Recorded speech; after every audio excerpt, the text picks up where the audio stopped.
Hey everybody, it's 1993. We have just seen Teenage Mutant Ninja Turtles 3. And oh boy, we're gonna try to fix it. Hear the intro.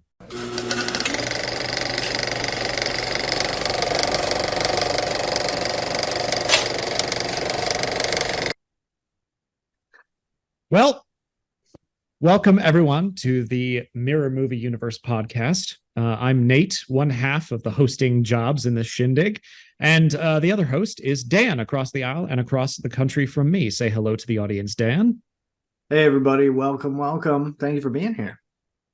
Well, you really do have to thank them for being here for this one because this is a doozy of a film. We're going to talk about yeah, we're going to talk about the stuff we like, the stuff we would fix that covers the stuff we didn't like, because oh boy, there's a lot. But in order to do that, we're going to have to talk about what happens in Teenage Mutant Ninja Turtles 3. So Nate, what does happen in Teenage Mutant Ninja Turtles 3? Like usually Turtles in Time. Parentheses Turtles in Time. I'll get to that in a second. We open on the turtles in the subway lair that they found in the last movie, and April O'Neil, their buddy reporter from the surface, is coming down to see them with some things that she got at the flea market. I think she gives Donatello an old radio. She gives Michelangelo a lampshade, I guess, and a couple of other things for the other turtles I don't remember. She gives Splinter this scepter that she found at a flea market in New York that she thinks might be some kind of egg timer thing. It's kind of played off for humor.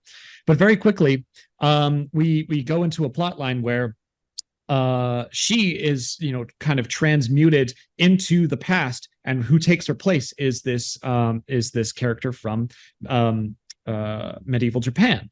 And the turtles figure out that this thing is a time scepter and can send them back in time, and they're going to go back and try to rescue April. They get the time scepter. They send themselves back to the past, replacing themselves with four people from the past, and they find themselves in feudal Japan, in the middle of a dark reign by an evil warlord and his English-British gun-toting buddy named Walker. April's captured by the evil warlord, sent to a dungeon somewhere where she meets someone who looks oddly like Casey Jones. It's really kind of strange. And the turtles kind of roam through the countryside trying to find her. They save a village. It's all very kind of Magnificent Seven Samurai kind of stuff going on. Michelangelo and I think it's Raphael, makes friends with a little kid. And there's a final showdown in the feudal castle where they defeat both the evil warlord guy and Walker, the evil English guy with the guns. They transport themselves back to modern day New York, except for Michelangelo, who has a bit of character development and is like, I might want to stay. And I think one of the other turtles is like, I might want to stay because we're accepted here. The people originally view them as demons, but then kind of accept that they're heroes, which is something they've never been in New York. Except for that time that they had a newspaper story published about them in a Vanilla Ice concert. But this movie forgets that. Totally ignores it. Yeah. Totally ignores it. They're outcasts. And they think that maybe at the last second Michelangelo might not come back, and everyone swaps places except for him. And then at the last second, he comes through the time portal kind of teleportation thing, and they get back to New York. That was quick. There's not a lot that really happens in this movie. There's a lot of ideas that are kind of put on screen and then played off for comedy and not very well. Casey Jones is back. Casey Jones is back. Casey Jones. He gets as himself. The guys from the past. Yes, he babysits the guys from the past in New York and teaches them modern things and all of that good stuff. Yeah. But there's just not that much to like about this. You're going to be digging deep into the barrel, Dan. What do you like about Teenage Mutant Ninja Turtles 3? So the biggest thing that I like out of everything here goes back to that original theme song of Who Does What, right? Leonardo leads, Donatello does machines. We have not seen my boy Donnie do machines. He does not do them in 1990. In 1991, in The Secret of the Ooze, he kind of is doing some stuff with the professor, but the professor guy takes the lead on almost all of that. He's just along for the ride. He tries to get into the computer and is immediately locked out. But finally we get to see him really step up. He has a computer, he's analyzing the scepter, he's built all this like in their lair. He's analyzing the scepter. He figures out that it replaces them with someone from the past, that they have to switch places, that they both have to do that. He figures out everything about it. And I love that so much because you don't need him to do that at all. You could have made like a dumb inscription on the thing that Splinter reads and is like, oh, hey, like all of that could have been done a different way. I'm so glad that they finally give him that moment where he gets to be like really like the nerdy one and gets to nerd out with it and show this stuff. It's so cool. It's such a great moment, and it's missing from the other two live action films. I think it's the only thing, like character wise, that's really missing from those other two, and we get to see it here. And so for me, like that's the best part of this thing, because they're not all the same, and I love that they own that. The Turtles own that. Like they're not the first one to come up with those four archetypes. Like you can take those four archetypes: the leader, the hothead, the nerd, and the partier. I mean, it's Fantastic Four. It's Fantastic Four is what is like is what it is. Or Scooby-Doo or Mean Girls or whatever. Like those four archetypes are everywhere, but I love that the Turtles really own it. So that's my big, like, it's the only one I can come up with. Oh gosh, this movie.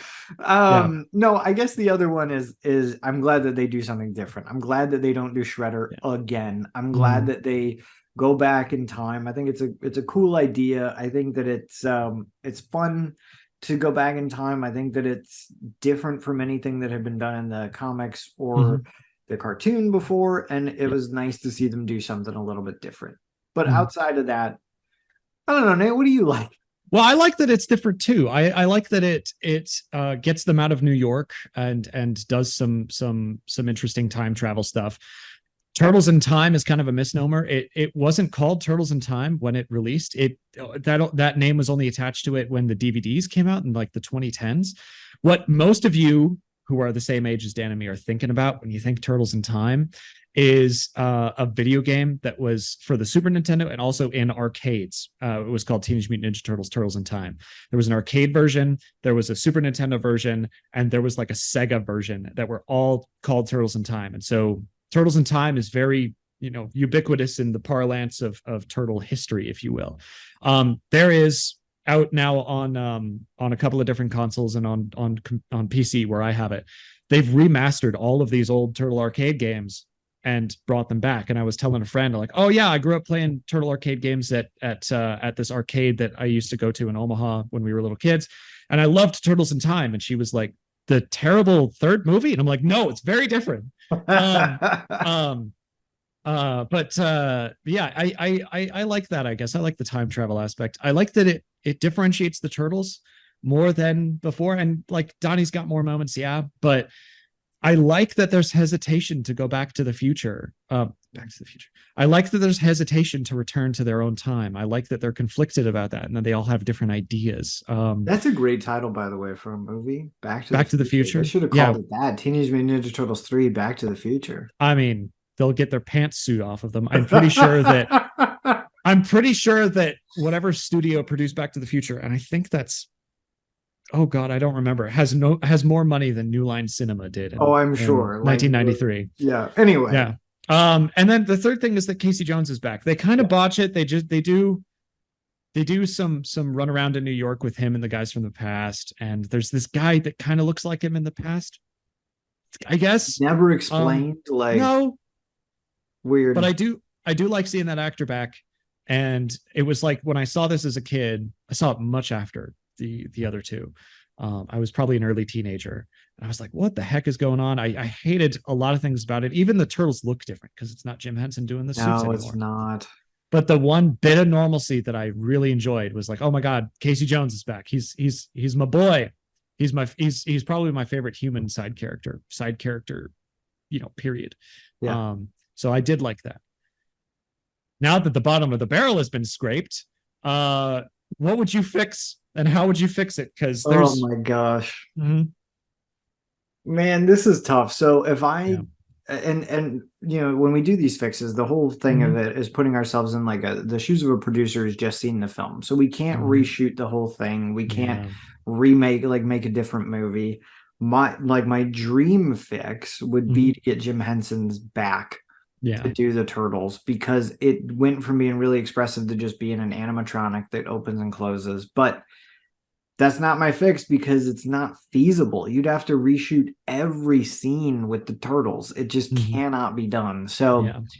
my fix is to add a little bit more intrigue to what is happening in New York with Okay. our friend Casey Jones. So Okay. Those are the easy scenes to reshoot. Yeah. Okay. a couple, like two, I think it's like two scenes. I'm gonna add a couple, like maybe three. Mm-hmm. So really all he does is like he's babysitting these guys, and it's played as like Three Stooges, very slapstick comedy. And I think it does a disservice to them because they're warriors from feudal Japan Yeah. brought forward to the present, and they're like, oh, hockey, oh, beer. And it's really kind of sad that that's all they do with them. So Yeah.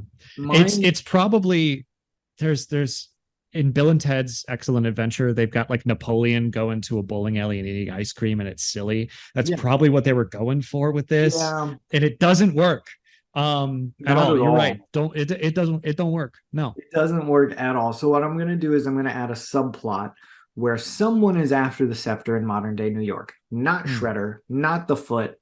Don't care who it is. It can be the Yeah. guy who sold it to April. It can be somebody else. They're Yeah. coming to get it. They've got thugs, whatever. Yeah. And Casey has to fight alongside the four warriors from feudal Japan and Splinter to protect the scepter. I think it does two things. One, it gives them something more to do, and you can make it as silly as you want. Like, they don't have swords. Okay, Casey has hockey sticks. So Yeah. the four Japanese warriors are using hockey sticks instead of swords. Sure. The second thing it does is it adds a little bit more drama to the end, Mm-hmm. because you got that already where Mikey's like, I don't want to come back. I'm Yeah. accepted here. But the whole point is they have to be touching it at the same time. Mm-hmm. And they have this weird moment where one of the warriors is like crawling up the The ladder to ladder get at the out of the end, and then sewer, Mikey and then comes Mikey down. comes Yeah. down. But why is he doing that? Does he love hockey and beer that much? Like, Yeah. just make it a little bit different so that like they're fighting off these thugs who are trying to get the scepter back at the end, and that gives a little bit more tension, a little bit more drama there. And then they change places, the turtles are back, and they're looking at all these thugs like, whoa, what happened? Right. And Casey's like, man, I got a story for you. Yeah. Make it give a Splinter something to do in that too. Yeah, Because he really doesn't do much in this movie, and he didn't really do much in Secret of the Ooze either. He Deus Ex Machina the whole final boss fight in the first movie. It was awesome. It was one of the best things I've ever seen in my entire life. But he doesn't do anything after that moment, and I'm really disappointed that he doesn't have much in this film. yeah. Make it, I don't know, make it, there's that lieutenant from the Foot Clan, Tatsu, I think his name is. Yeah. And he beats a kid to death in the first movie. And then in the second movie, he's just kind of silly. Bring him back, make him the villain in modern day New York, going for the time scepter. Why not? Yeah. Why not? I Yeah. figured you'd love it because you love Casey, and it gives him more to do. Yeah. Like, I know the actor is playing, Mhm. I don't know, a different character in the past, whatever, Yeah. but like give him something more to do. So Yeah. all right. What's your fix? It's not as good as yours, but so you gotta stop letting me go first. I'm just saying, no, that's how this podcast works. If we have me do the fix first, order will break down. Dogs and cats living together, it'll be anarchy. But my fix for this is to tie it in with other properties that have Turtles in Time themed stuff. So very cool. Okay. That was the original plan, and it got cut because of budget cuts. In the comics, there was a whole subplot where they go to feudal Japan. In the video game Turtles in Time, they do it, and in the movie they do it, which is why people remember Turtles in Time as different things. It was going to be this multi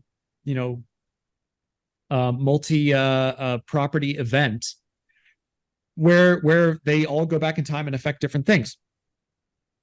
kind of like how in the late 2000s, the turtle show that I watched as a kid and the Mhm. original cartoon had a crossover called Turtles Forever. It was going to be an Which is event like great, by that. the way. Turtles Forever is wonderful. It's amazing. Yeah, I love it because my favorite show is the one from the 2000s and you And prefer the mine is 90s one. in the 90s. Yeah. And it's wonderful. They were going to do something like that, not to that scale, but something like that for TMNT3 here. And I'm not saying go full on back into it, but shoot like an after credit scene that explains one of the lines in the film, because in one of the showdowns with the evil feudal samurai warrior warlord guy, he recognizes the turtles and is like, demons that looked like this defeated one of my ancestors. Oh, And that is actually, I think a holdover from the comic storyline where they go back in feudal Japan and defeat someone else. And so I always wondered when I was a kid, because I saw this in my early teenage years. I was just getting into Doctor Who. I'm like, okay, so there's a time paradox. Like they're going to go back later in New York to earlier and defeat his ancestor. Like that's going to be explained. No, they never explain it. never And so explained. if you shoot an after credit scene and have like feudal Japan again and have like a couple of turtles show up that look different, like use the same suits, just make the bandanas different or whatever, make them look like they're clearly from a different property. Yeah, yeah.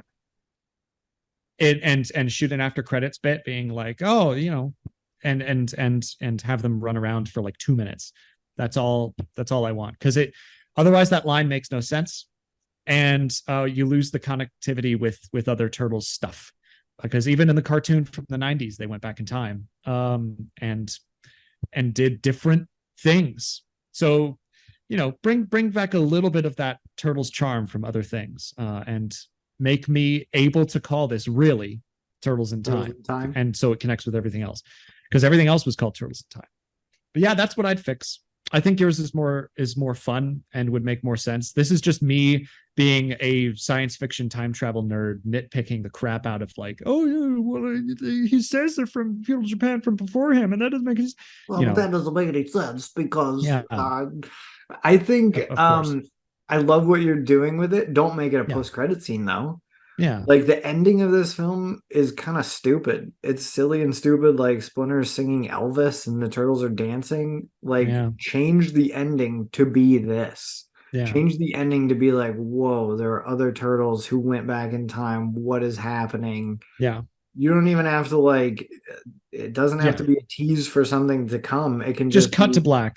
Yeah, yeah, yeah, I love that. Like, just bring that home a little bit more, make it a little bit less silly of an ending, you know? yeah, yeah. But that's just what I think. So which one did you like, audience? Would you rather change the ending of the film, or would you have Casey and the guys from the past run around and doing some more important stuff in New York? Let us know in the comments down in the Yeah. doobly doo. And what can you come up with to fix this movie? Because it needs some fixing. It's a So lot. what else did we not think of to make this better? Yeah, I mean, it's Let us know. 1993. If you have $8 million, we can float to the Jim Henson Company to reshoot some stuff. That would be great. But yeah, let us know. Other than that, like, comment, subscribe, all of that bull crap, and we'll see you Yes. next time. We'll see you next time for a pitch on our version for the live action fourth Turtles movie in the franchise. But until then, thank you. And we hope that everything's going great for you. See ya.